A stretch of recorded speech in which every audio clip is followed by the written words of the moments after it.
you have described yourself as biracial. Mhm. And I wonder how your identity shapes your experience in that classical world.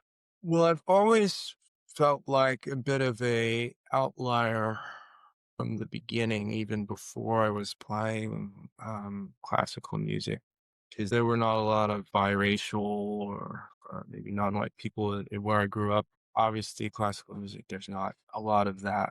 It never really was something I thought about. Maybe it could have been naive of me, but I always just really focused on the music and what I felt like I needed to do.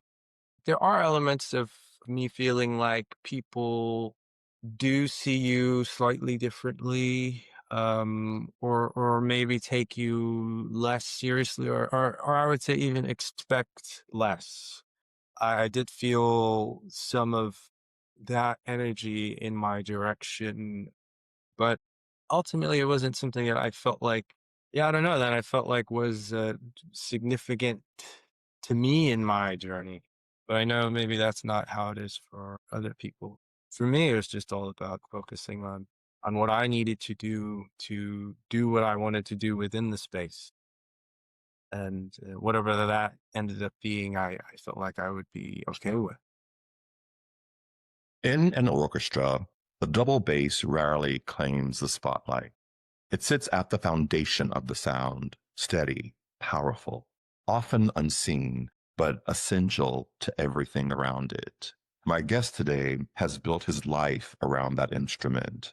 Originally from Saratoga, New York, Taylor Abbitt is a double bassist who has performed on some of the world's most respected stages, from the Gothenburg Symphony Orchestra to the Philharmonia Orchestra and Carnegie Hall. And he has performed at festivals including Verbier, a graduate of the Juilliard School, where he studied with Joseph Conyers.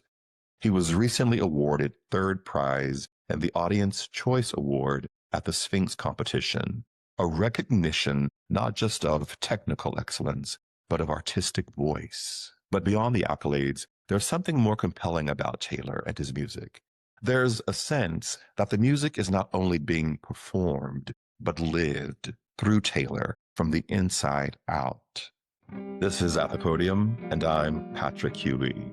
Today, we're talking about discipline, identity, and what it takes to build a life around an instrument that often sits just beneath the surface with Taylor Abbitt. But before we begin, make sure you like, subscribe, and comment below to help support my channel. Taylor, welcome to At the Podium. Thank you for having me. That was a very nice intro, much better than I could have said myself. Thank you. Thank you. It's your life, so it's just being reflected back to you. I want to know, I recall being maybe in junior high school, my sixth grade year, 11 years old, and my mom was like, okay, you're going to be in the band. And I think she picked the saxophone for me, which was a good choice for me. But I'm curious, out of all the instruments that you could have chosen, woodwinds, brass, percussion, how did you land on the double bass as your instrument? Well, when I was 11, in fourth grade for me, and we had a required music course that we had to take. And we either had to play a string instrument or sing in the choir. And I knew I didn't want to sing in the choir, so I had to pick a string instrument. And they go down the line. They do violin, viola, cello, bass. And the bass was the biggest, and I also thought it was the coolest. And I just thought there's something about how it made the room shake. You could hear the light fixtures in the ceiling rattle when the teacher demonstrated it. And so pretty much that's why I chose the bass. And I almost didn't get to play it because I remember my mom wasn't too enthused about it because of the size. And she made me a deal where if it could fit in our car, then I could do it. But secretly, she thought it wasn't going to fit in the car. And so when we eventually got back and tested it out, it fit. And I'm sure she's like, "Oh no." But and so that's how I started with the bass. Hmm. At what point did you become aware that your relationship to music and to the bass was different, and that there might be something exceptional there for you? And I only ask because particularly, I think, particularly with strings, it's so hard in the beginning. It's a lot of like screaming cats when you're listening to people first start on string instruments. I guess the honking sound of the woodwinds is not great either. But when did you know that this was something that you could really do and excel at? Well, at the end of every school year, when we were playing in our school orchestra, they'd have everyone like play whatever piece they were working on for the year or the whole orchestra. And for whatever reason, that particular year, this was in sixth grade, I decided I would just practice my piece a lot. And I remember the reception from my classmates after I played was, it was so great. And it felt so nice to have some sort of recognition. And it made me want to chase that feeling. And I felt like there was more to it than just it being part of my school curriculum. And that sort of inspired me to start thinking about it in a bigger aspect. But I don't know if I ever really even then felt like it was something I could do professionally or for a living. But at least it started the getting the gears to turn on that, and then that made me want to practice more and get more involved, and then I discover all these cool YouTube videos of people playing my instrument and get even more inspired. Yeah, I'd say from there it was more like a snowball effect that started from there. Did you go straight from high school to Juilliard, or did you take time off? No, I took quite some time off. I took multiple gap years, I guess. So I graduated in 2015 was when I finished high school.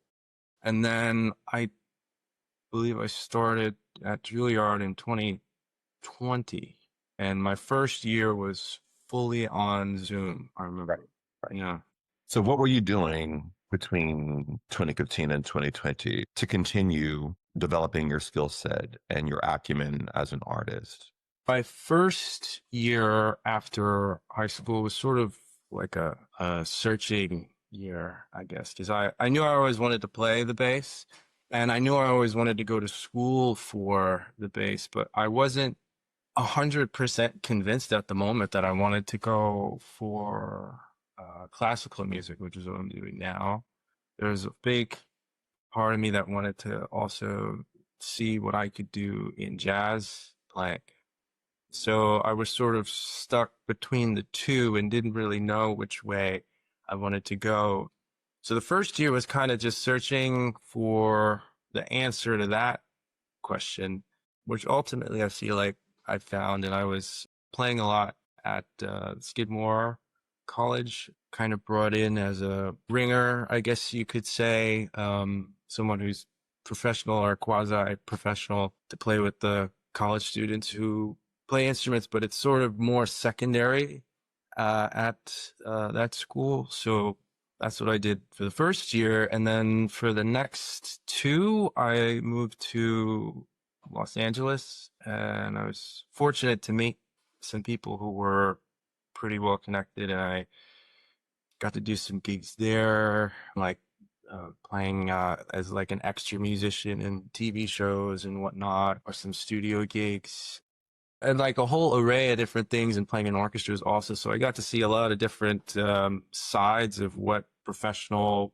bass playing could look like. And then sort of the last year and a half was me realizing, okay, I do want to do classical music. So the next step is I have to go to a school. As much as I didn't want to, I was kind of like, no one really takes you seriously if you're like, yeah, I didn't really study. anywhere. So that was really the logical step. So then the last year that was just preparing to audition for school. And then luckily everything worked out, and then I started in Well, 20. who were your jazz influences? You said you were trying to determine whether you were going to walk down a path of, of jazz or a classical discipline. Christian McBride was huge for me. The amount of videos I've seen of him doing these crazy jazz bass solos. I mean, there's endless stuff of him playing insane things on the bass. And that was a huge inspiration. Jaco Pastorius, Ray Brown, they had a lot of footage of them to just watch. And so I would always try to copy things that they did and try to impress my friends, uh, and all that. But for me, those are mainly the jazz influences for me, bass wise. How did the classical training that you had and the rigor of that training impact you playing as a jazz bassist? Where there's a certain level of perceived improvisation, I think, that happens in jazz that you don't necessarily see in classical music. But I do think, from observing and speaking with many musicians who play jazz, they talk about the importance of a classical training just from understanding chord structure and how music is built. And also because that then informs what the improvisation looks like because you're actually understanding music structure. Yeah, that's a good. And there's a lot of jazz musicians too who say it's really important to learn classical playing and sort of practice with a classical like regiment to how you practice. I mean, it only helps. I think what it does is allows you to have possibility in your facility of playing, like your technical ability. The whole point, I think, is to be able to express your ideas in jazz and have a lot of situational awareness and react. But the technical aspect is sort of the bridge of how you're able to communicate through the instrument. And the more classical chops I think you have allows you to open doors that maybe otherwise you might be hindered from doing. And you do see it often with jazz bass players, like the technique may not be on a classical level, perhaps, whatever that is, but they're able to make it work and then they're still able to sing to the instrument. But yeah, it only helps because certain people who do have it, they can play. For example, you can play a lot faster. You can, I guess, play more in tune. You can do all those things. That doesn't necessarily serve the music, but just allows you to be able to do what you want to do much more easily, I felt like. So for me, doing the two, it was a lot easier for me to just be able to just play things. But the challenge for me was not understanding the jazz language of harmonies and okay, what do I play over this chord, or what do I do here? How do I, sync with the drummer and whatnot? So when I was watching you play online, I specifically watched when you played the concerto for bass #1. Was that at the Sphinx competition that I was watching that? And there was something quite interesting that I observed that I think it's a split. And I was trained as an actor at the Yale Drama School. And everyone has an approach to their work, correct? And everyone has an approach to how they choose to interpret. As you use the language, how do you make the instrument sing convincingly? You've said that before. So I wasn't surprised when they said that you won the Audience Choice Award, because what I observe in you is that you're not playing an instrument. There's something much deeper happening in terms of what you're expressing through the bass, the double bass.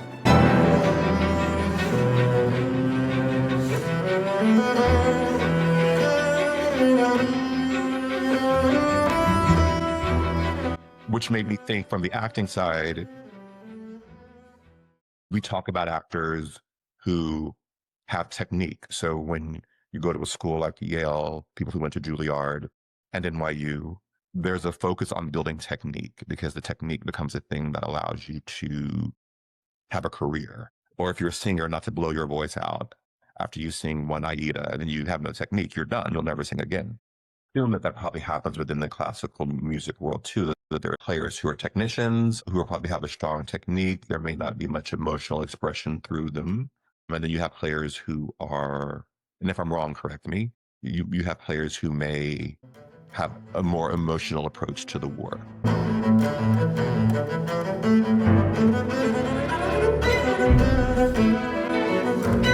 Yeah, absolutely. And the genius is blend them both,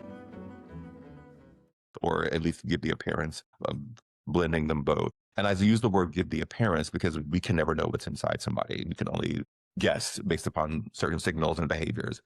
But as I was watching you play the concerto, I literally had the thought to myself, what were you feeling in that moment when you were playing? There was something else going on that to me Yeah. elevated the entire, even what the orchestra was playing behind you, had to rise to meet where you were. What were you feeling, if you can remember, in that moment? Other than hoping I just get through the piece, was that piece. It's Concerto Number 1 by Andres Martin. He's a bass player. It's one of our few good pieces we have, and I think what's interesting about that is for whatever reason, I feel like the harmonies in the piece, it almost feels like I would have done that, or I sort of feel like I resonate with it. So for me, I think I remember I was just trying to really play the gestures of it in the most true way that I can, to think like how I feel like it should be done in yeah, the most proper way I could. But in that moment specifically, everything felt sort of very easy. Like it sort of felt like I could do anything I wanted, which I think is rare in a setting like that. Of course, the orchestra was very good, and they helped me and supported me, and they were following me wherever I was going. So I think that had a lot to do with it. But I think in some ways I was along for the ride because I was also riding off of all the preparation I did to be able to memorize it and get it to the level where I'd be able to perform it. But a bit of it was also in the moment and just trying to get across the ideas I had as true as I could, and just let the preparation I had show. You said that when you play, you want to play convincingly. And I wonder, what does that journey look like for you from when you first read or encounter a piece to when you actually arrive at that place of conviction? And then how do you know that you've crossed into the threshold of playing it convincingly? As you know, it's like a process once you get a piece of music. And I would first start by breaking it down into, okay, what's the technical plan? What am I going to do for fingerings or bowings and whatnot? And once that's solved, then I'll try to understand like where the music is and how does the technique serve the music. And if it doesn't, then scrap whatever technical plan I have and then like revise it so I can say what I want to say. And I think part of getting it through the threshold of being convincing is like I'll always record myself when I practice every day. And something a teacher told me was, when you record something, don't listen back to it right away. Save it until you almost forget about what you were thinking when you were practicing. So at some point later that day or the next day, I'll be listening to other music by people that I like and respect. And then maybe I'll throw on a recording from a practice session I had. And then coming fresh from listening to all this other music, and I listen to that, if I'm like, I don't know if that makes sense actually, or, oh, it's kind of working here, but this needs to get fixed, through as much objective listening as I can to my own playing. If I feel fully satisfied with it, I feel like that's where it becomes more in the convincing range. but that is usually done after like weeks of just doing that sort of listening process and feeling like it's something that I would be comfortable playing this in front of people, because it's what I feel like I can do, or it's the best I can do in this moment. The mezzo soprano Denise Graves once said in a class, your best days are never when you're singing at the Met. Your best days are when you're in your house doing the laundry. um, and I wonder for you if that is something that is familiar to you, that the best is not always in the Sphinx competition. It's the dress rehearsal where you blow it out of the water, and then in the Yeah. competition, it's not your best moment. And then what is carrying you through that? No, absolutely. It's always the best playing is always when you're practicing. It's always like at 2 a.m. On a Tuesday or something. But then you have to somehow repeat that on Saturday at 7 p.m. And I think I've learned to practice in a way that being aware that it's going to drop some levels. So I would strive to make it at whatever I do at an unattainable level, or I guess try to transcend my playing every time I do something. And then when things do not happen, it's not as detrimental mentally while you're playing because you expect it. I interviewed a gentleman on the show. He studied ballet at ABT in New York, and he's now performing with a ballet company in Germany. And he said that part of his journey was learning to not be a good student, that no one's paying $150 for a seat in the back of the orchestra to watch you be a good student. They assume the technical proficiency is there. They want to have the emotional experience. And I wonder for you, if you've had to go through the same process of learning to not necessarily be a good student, but to be a good professional and to be an artist. And how do you balance the two and telling the story of it? Yeah, I had to actually kind of go through this a bit because you do learn all these really rigorous technical things. And as good as that is, a lot of people do get stuck in the weeds of just thinking about that. I mean, ultimately, you want to be your own teacher. You want to get to a point where you take what you've learned and can discern the difference between, okay, like, yes, we need to play perfectly in tune and play in time, have a good sound, all these things. But at a certain point, that doesn't serve the music as much. I mean, those are just tools to get there. So particularly for the Sphinx competition and whatnot, I sort of felt like I had to get rid of not all, but it felt like almost most of what I knew to play the repertoire in a way that I thought could be something that I wanted to present. Because as bass players, when we're studying, all we're learning is how to win a orchestral job, really. And so all of these extra musical things are just kind of like the cherry on top and the sprinkle at the end, and it's almost kind of dismissed. So the way I was taught classically, a lot of those things really almost would get in the way of playing a lot of the solo rep I had to do for Sphinx. So there's a long process of trying to figure out what I wanted to take with me and what I wanted to just kind of leave behind to come up with, I guess, my own sound. Does playing make you happy? Uh, yes, it does, which is why I do it. Uh, but particularly playing things I like to play. Mm. What do you mean, like in terms of the type of music I would play, or just playing in general, the feeling of playing? All of it. All of it. Yeah, there's good days and bad days. What's always helped me with the ups and downs is just having a goal. But I mean, also just physically playing, there's nothing like playing a low C string on the bass because everything's just vibrating and going crazy. And just physically, I mean, it is fun to play. Um, but what makes it better is when there's music you're playing that's also really satisfying to play as well.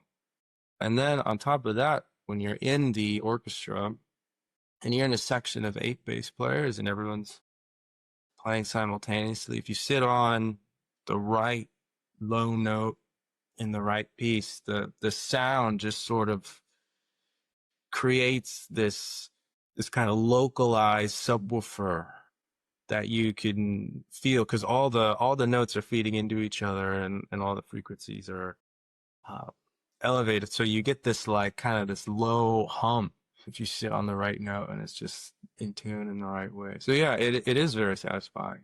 Hmm. When you are learning a piece or when you have performed a piece, do you ever feel that it's complete? Or is it always something that you're in conversation with? Always in conversation with it. I feel like whenever you perform something is kind of as far as you could get in the moment, or as far as you could get with the time that you had. And when you pick it up again, it's not like you're just learning it and then playing it. It's sort of like you start from where you left off. And now you have this amount of time to bring it to this next place. And even then it's just that's how far you got the next time. Mhm.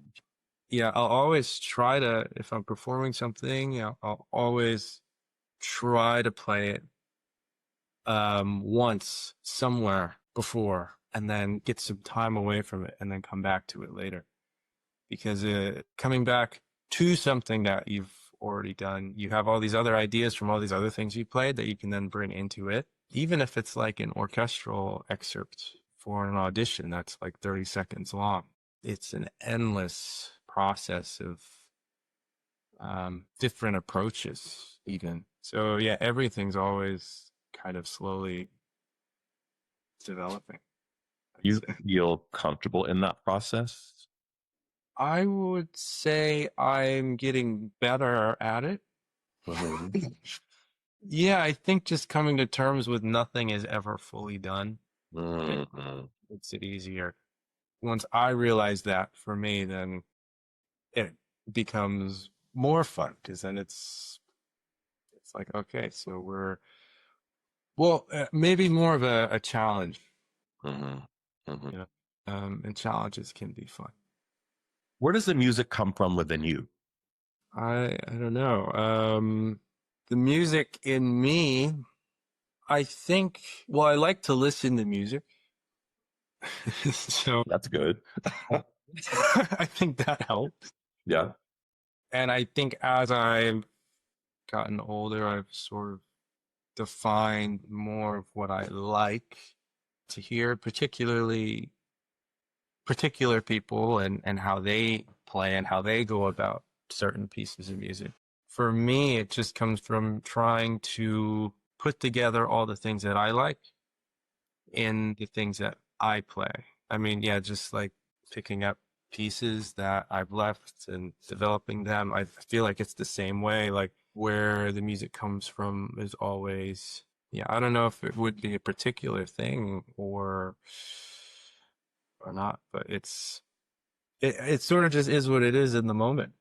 So you've obviously performed and you're performing in classical, traditional sort of classical settings, but you've also performed with artists like Kid Cudi. You have appeared in campaigns against cyberbullying, I think, for AT&T. So I look at you and the diversity of musical influences, media, and wonder what kind of artist are you building or becoming? And how do you think about your identity as the scope of what you do branches out past Mozart, Bach, Beethoven, etc.? I always like to explore, and I like adventure, musical adventures and whatnot. So I don't like to necessarily be forced into one thing. So I'm open to other things. Like, oh, that could be fun. This could be interesting. I've never done this before. Why not? Who is Joseph Conyers? as a force in your life, and what did he awaken or change for within you, your Mm. plan? He was an amazing force in my life. It almost feels like he picked me up off the street and just kind of like really helped me out because it was during my gap when I knew I wanted to go to school. He was the guy that I wanted to study with. He was the number one guy, and I'm so fortunate that everything worked out how it did, and I got to study with him. But I say what he gave me, the most important thing was the ability to develop my ears. I think what he does with his students, which is really good, is he helps them develop their ability to listen to music, I think, in a more deep way, to really understand what people are doing when they're playing and why they're doing it, and identify these different sort of musical concepts, not by theory, but by ear, to sort of transcend the theory aspects. And I think that ability is what I feel like helped me the most and led me to where I am now. Yeah, I remember the first year I started over COVID. Um, he gave me a lot of like listening homework. And I would just listen to these pieces over and over again to try to understand it in the way that he sort of wants you to. And there's also a lot of books on this sort of idea of listening to music as if it's a language. Yeah. Yeah, I was obsessed with trying to understand how to hear music in a way that people could actually be talking to you through the instrument and playing in a way that's sort of like spoken word, and each phrase has its own grammar and syllables, and certain people who know how to do it put the notes in just the right place, just the right time, just the right cadence.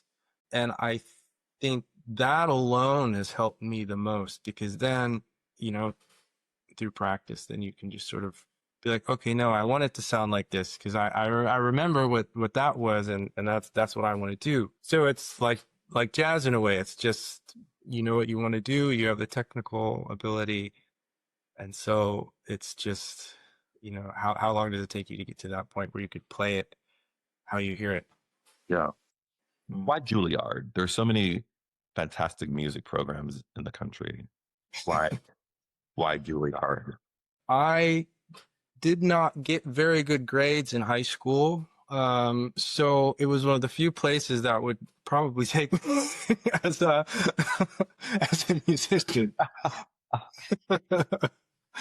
That's So fair. That's it, fair.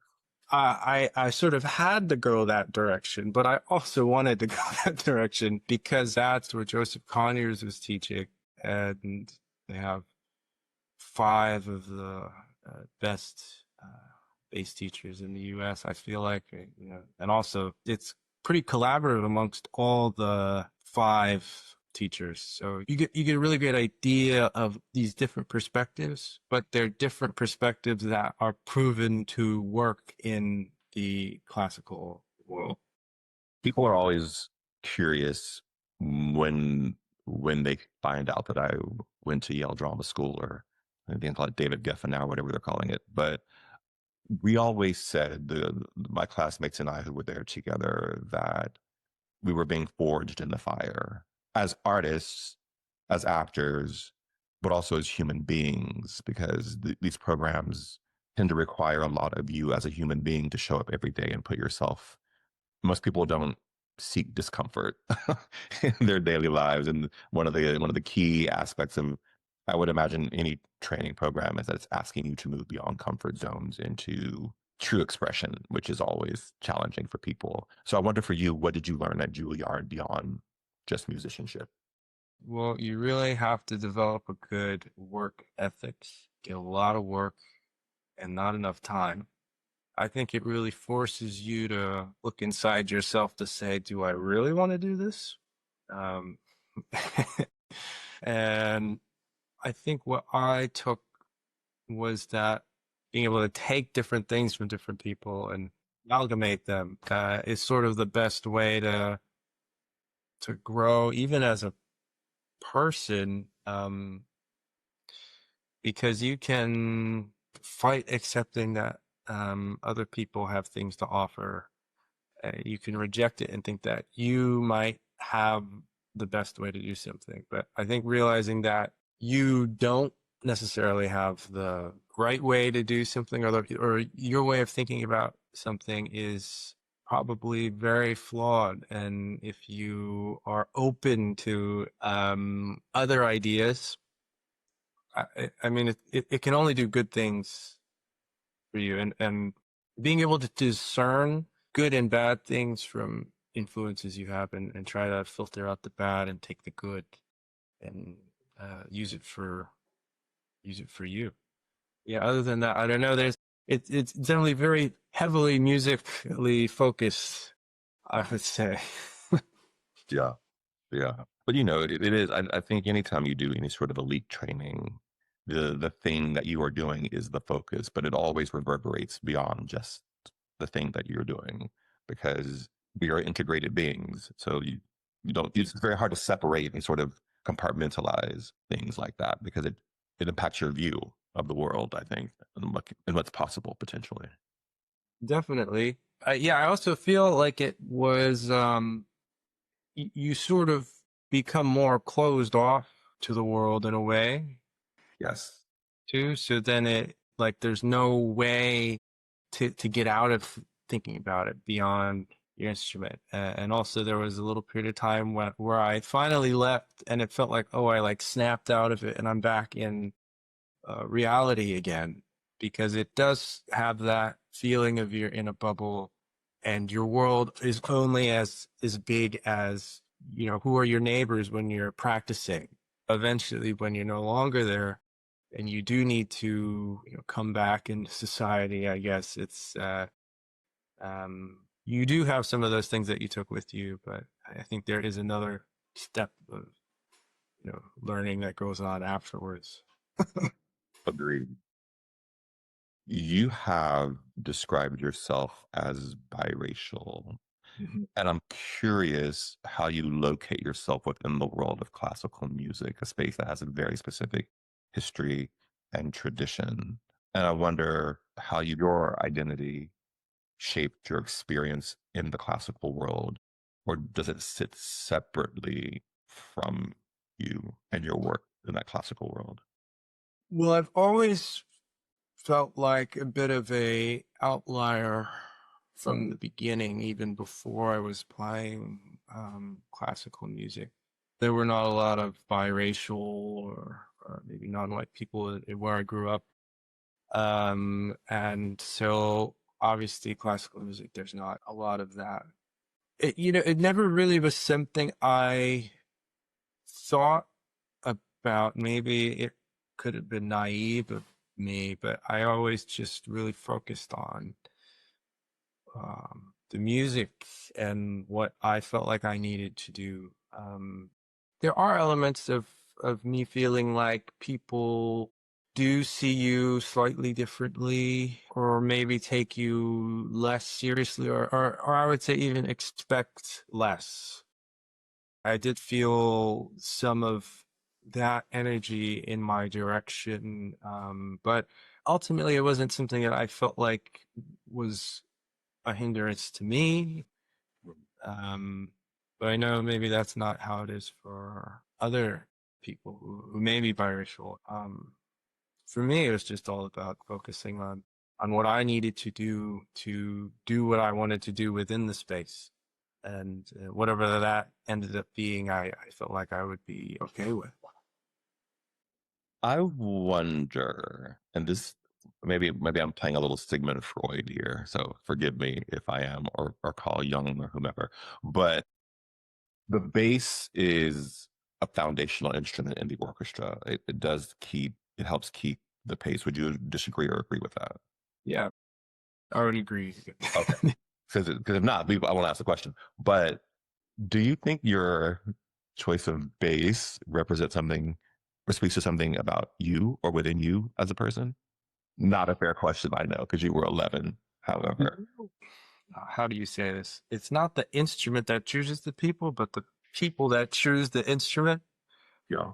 Like, I think when you start, anyone just picks anything, but I think that the type of person you are determines who sticks with whatever instrument they happen to be playing, is how I feel, how it goes across the board. Because yeah, bass players generally are just kind of low key, easygoing, chill people. They're fine sitting in the back and just, keeping things going. But I don't think that's because you wanted the instrument that's fit you. I think you just happen to be doing it and you happen to be that way. So it sort of fits who you are as you go along. You sort of have to think about instruments in a certain way when you play them, to play them well for whatever the instrument is.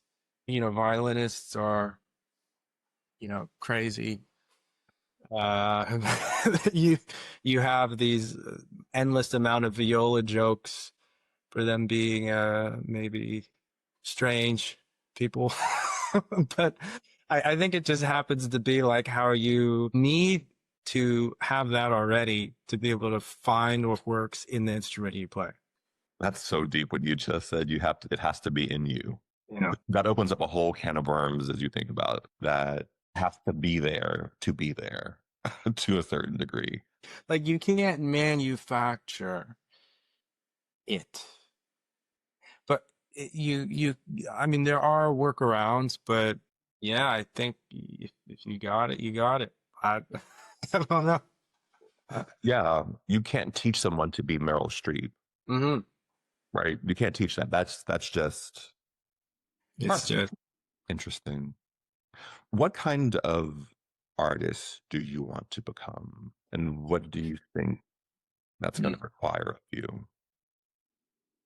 I think right now all I would want to do is just be an artist who my constituents and other people can just respect, and respect what they do artistically and musically.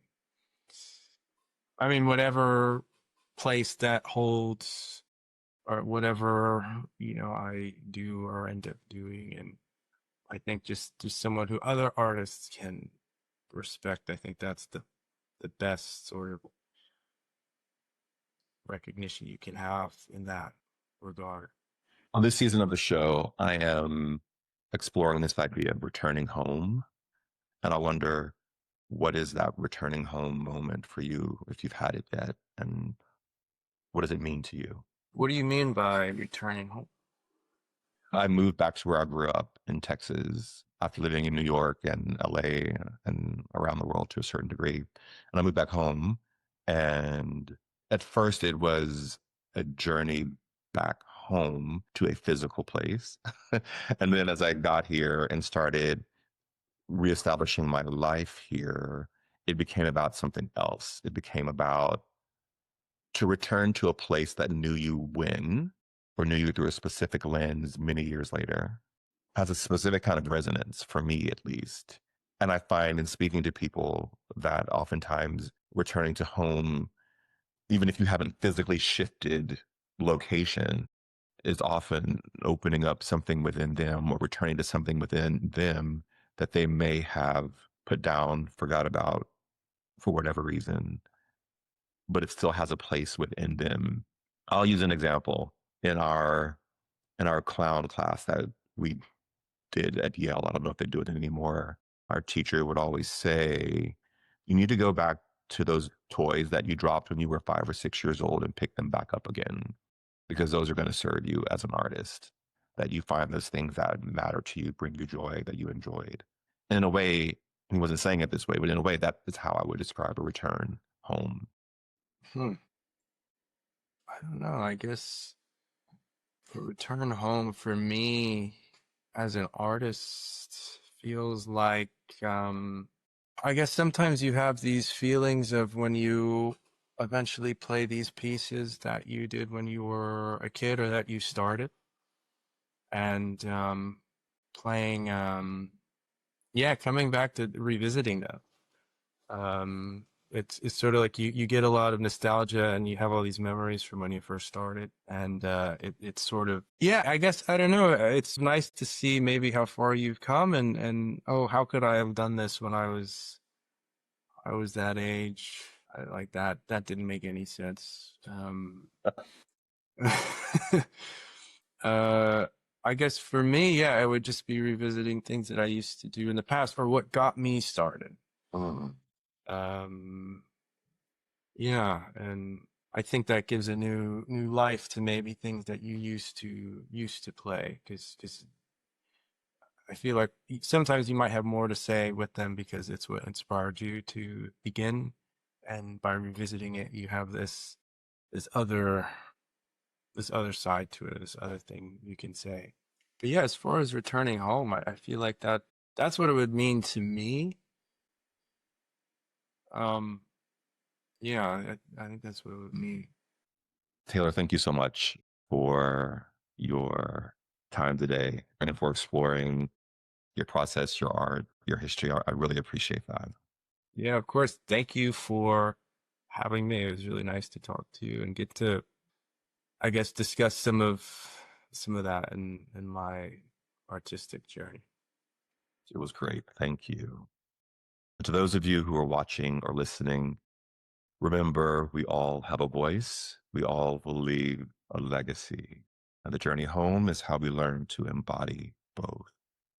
Thank you, Taylor.